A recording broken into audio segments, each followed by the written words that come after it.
प्यारे बच्चों, सुप्रभातम।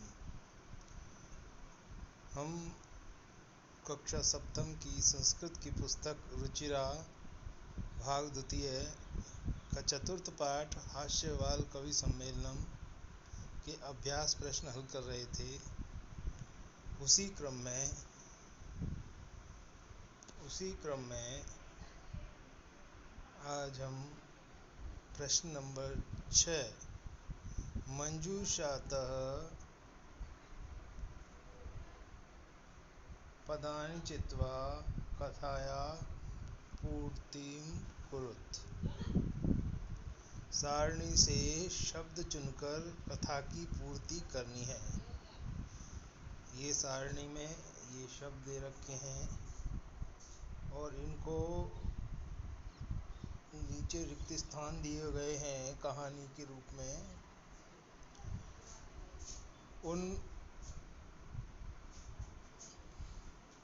उन रिक्त स्थानों में उचित शब्द जो है भर करके और उन्हें पूर्ण करना है इन शब्दों के द्वारा। इन शब्दों में से यह पहला है नासिकायाम एव बारंबारम खड्गेन दूरम मित्रता मक्षिका व्यजनेन उपाविशत छिन्ना सुप्त प्रियः।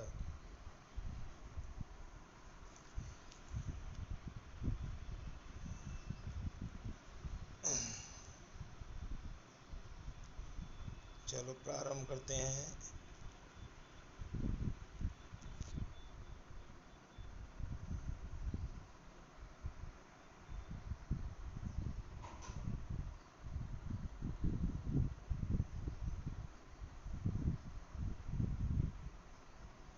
पुरा एकस्य नृपस्य एकः प्रियः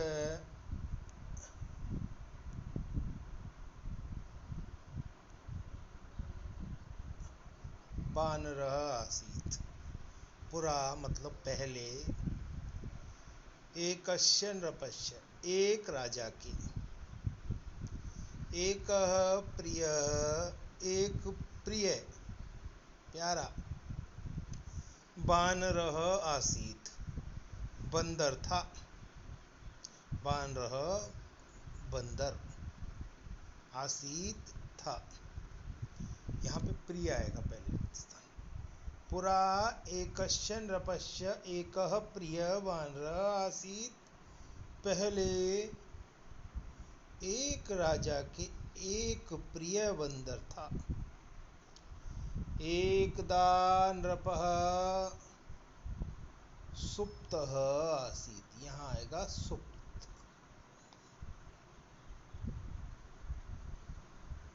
सुप्तः। एकदा एक बार, नृपः राजा, सुप्तः मतलब सोया हुआ, आसीत् था। एकदा नृपः सुप्तः आसीत्। एक बार राजा सोया हुआ था। आई बात समझ में?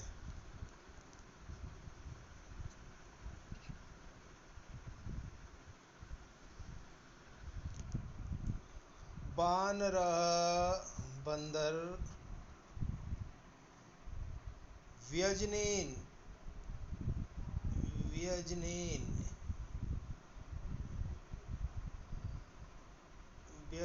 इसमें व्यजनेन आएगा।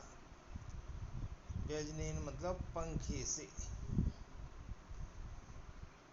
वानरः बंदर व्यजनेन पंखे से तम उसको अविजियत झल रहा था, हवा कर रहा था।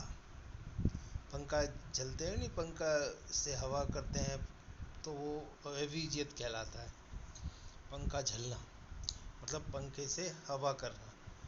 राजा सोया हुआ था और बंदर उसकी हवा पंखे से कर रहा था। पंखा मतलब हाथ वाला पंखा। वानर व्यजनेन मतलब व्यजन मतलब व्यजनम मतलब पंखा, जो हाथ से जो बजते हैं, हाथ से जो हवा करते हैं ना। और विद्युत व्यजनम मतलब बिजली का पंखा।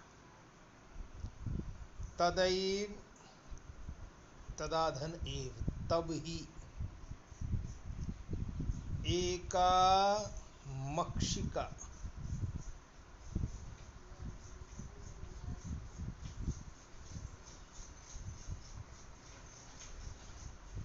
एक मक्खी नृपस्य नासिकायाम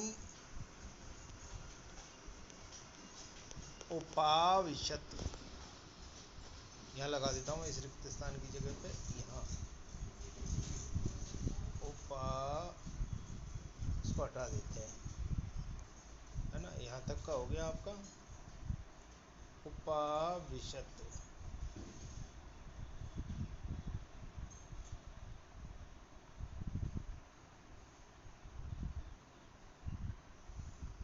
तभी एक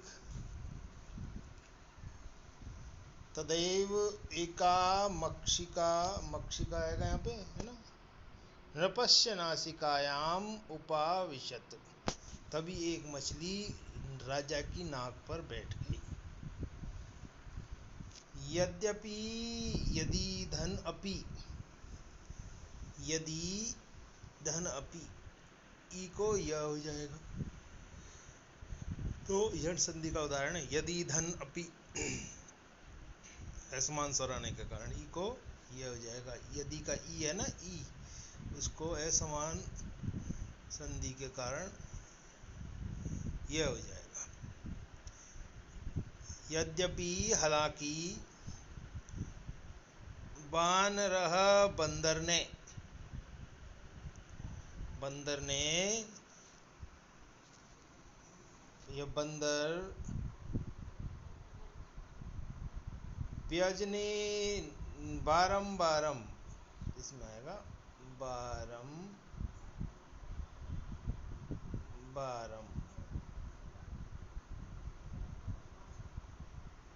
बार बार, व्यजनेन ताम निवार्यति, इसमें व्यजनेन पंखी से तम उसको, निवार्यति इसमें निवार्यति मतलब रोक रहा था, निवार्यति मतलब रोक। देखो इस किसी भी वर्तमान काल की धातु के बाद अगर इसम, ये वाला शब्द लगा देते हैं तो वो भी भूतकाल का अर्थ देता है।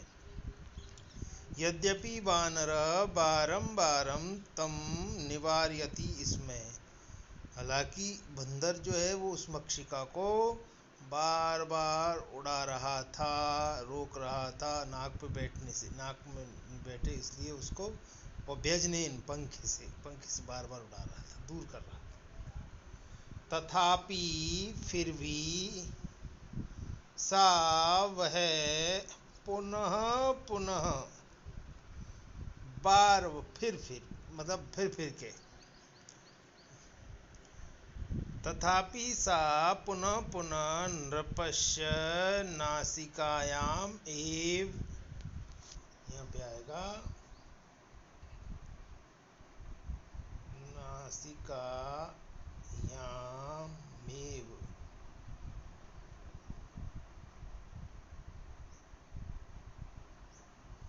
यहाँ आ जाएगा नासिकायाम, उपविशति, इसमें फिर भी वह कौन, मक्षिका, मच्छी, मक्खी, फिर भी वह मक्खी पुनः पुनः नृपस्य नासिकायामेव उपविशति, इसमें बैठ जाती थी,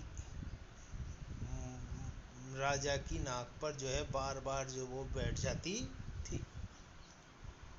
अन्ते सह मक्षिकाम हंतुम, अंते अंत में सह उसने किसने, बंदर ने, मक्षिकाम हंतुम मक्खी को मारने के लिए, खड्गेन खड़गेन तलवार से, खड़ग मतलब तलवार, खड़गेन मतलब तलवार से, प्रहारम अकरोत, यहाँ नीचे अभी आएगा, तो प्रहारम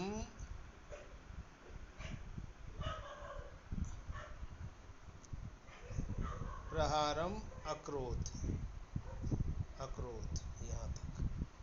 अंत में उसने, अंते सह मक्षिकाम हंतुम खड़गेन प्रहारम अकरोत, अंत में उसने मक्खी को मारने के लिए तलवार से प्रहार किया। आई बात समझ में? आगे देखिए,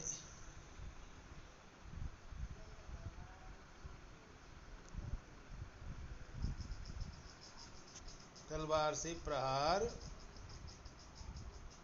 In a book, you can be anything. Who will you become?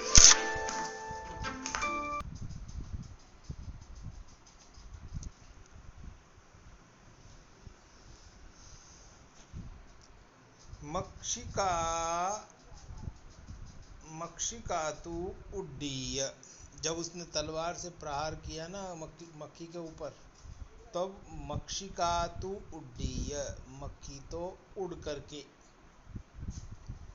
दूरम गता, दूरम दूर,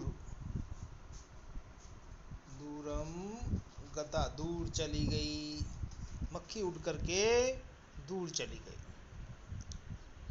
भाई मक्खी के ऊपर नमक की नाक पे बैठी हुई थी राजा की पे, उसने बार बार पंखे से उसको जो है उड़ाने का प्रयास किया, लेकिन वो मक्खी बार बार फिर के राजा की नाक पे बैठ जाती थी। तो उस बंदर ने, उसको गुस्सा आया, क्रोध आया, और उस बंदर ने मक्खी को तलवार से उसके ऊपर प्रहार किया। मक्षिका तो उड्डीय दूरम गता, मक्खी तो उड़ करके दूर चली गई, किंतु लेकिन खड़ग प्रहारेण, तलवार के प्रहार से, नृपस्य नासिका छिन्ना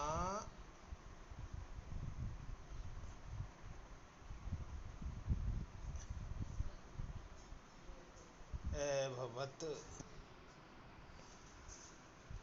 छिन्ना मतलब कट, एभवत मतलब छिन्ना, एभवत मतलब कट गई। किंतु खड़ग प्रहारेण नृपस्य नासिका छिन्ना एभवत, लेकिन तलवार के प्रहार से राजा की नाक जो है छिन्न हो गई, मतलब कट गई। अतः एवोच्यते,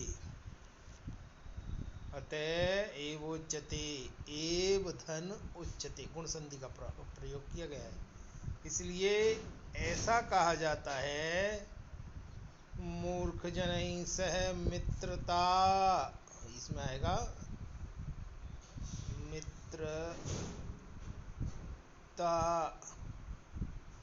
नोचिता, यहाँ पे भी गुण संधि, नए धन उचिता, नए नहीं है, उचिता उचित, मूर्ख जनई सह नो मित्रता नोचिता, मूर्ख जो लोगों के साथ मित्रता उचित नहीं है, इसलिए कहा।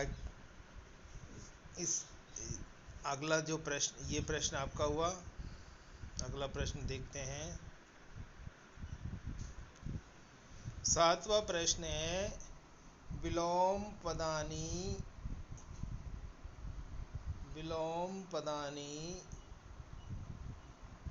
योजयत, विलोम शब्द जोड़िए या मिलाइए।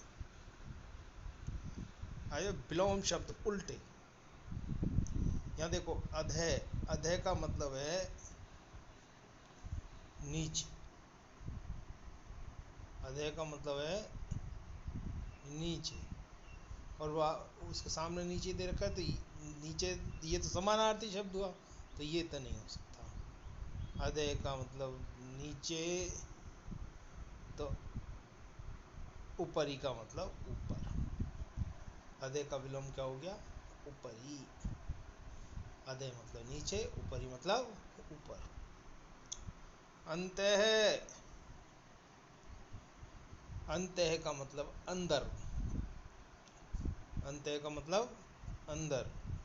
अब यहीं देखते हैं अपन, वही, ये इसको काटना पड़ेगा। अंत्य का मतलब अंदर, है ना, अंत्य का मतलब अंदर, और बही का मतलब बाहर। आई बात समझ में। दुर्बुद्धि, दुर्बुद्धि का विलोम होगा सुबुद्धे। दुर्बुद्धि का क्या हो जाएगा, सुबुद्धे। अंत्य का बही। आई बात समझ। अधे का ऊपरी। आई बात समझ में। उच्चई, उच्चई का, मैं इसको आपको आगे बताता हूँ। उच्चई का,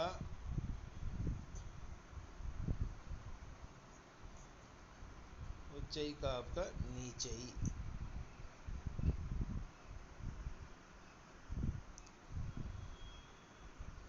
उच्चई का आपका हो गया,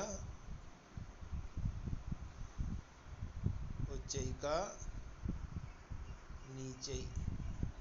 ऊंचई ऊंचा, नीचई नीचा। और दुर्लभम का हो गया आपके सुलभम। एक बार फिर से दोहरान कर लेते हैं। अधः ऊपरी, अंतः बही, दुर्बुद्धि, अब यहाँ देखो सुबुद्धि है इसके नीचे, ध्यान कर लेना, सुबुद्धि इस तरह बनेगा। समझ में आया बच्चों। और इस पाठ के अभ्यास प्रश्न आपके पूर्ण हुए।